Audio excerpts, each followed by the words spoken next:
In my talk last night, I was discussing the disparity between the way in which most human beings experience their own existence and the way man's being and nature is described in the sciences. I was pointing out that in such sciences as ecology and biology, ecology, for example, describes and studies the relationship between all organisms and their environments. The way in which they describe human, animal, and insect behavior is in flat contradiction with the way in which most of us experience our thinking and our action and our existence. We have been brought up to experience ourselves as isolated centers of awareness and action, placed in a world that is not us, that is foreign, alien, other, which we confront.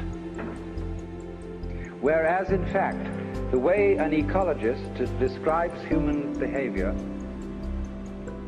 is as an action. What you do is what the whole universe is doing at the place you call here and now.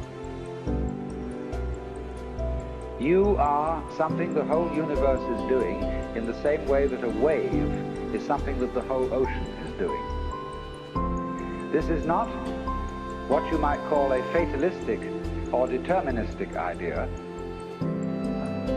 You see, you might be a fatalist if you think that you are a sort of puppet which life pushes around. You are separate from life, but life dominates you. That's fatal. But in the point of view I'm expressing, the real you is not a puppet which life pushes around. The real deep down you is the whole universe. And it's doing your living organism and all its behavior. It's expressing it as a singer sings a song.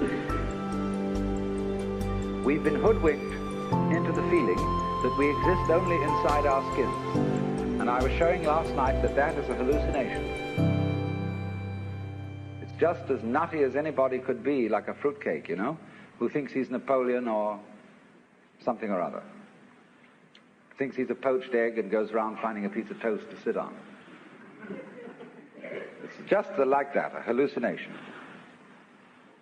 And I was showing how we need to experience ourselves in such a way that we could say that our real body is not just what's inside the skin, but our whole total external environment. Because if we don't experience ourselves that way, we mistreat our environment. We treat it as an enemy. We try to beat it into submission. And if we do that, comes disaster. We exploit the world we live in. We don't treat it with love and gentleness and respect. We cut down millions of acres of forests to turn it into newspaper, of all things. Lovely trees turned into information about nothing. And we don't replace them properly.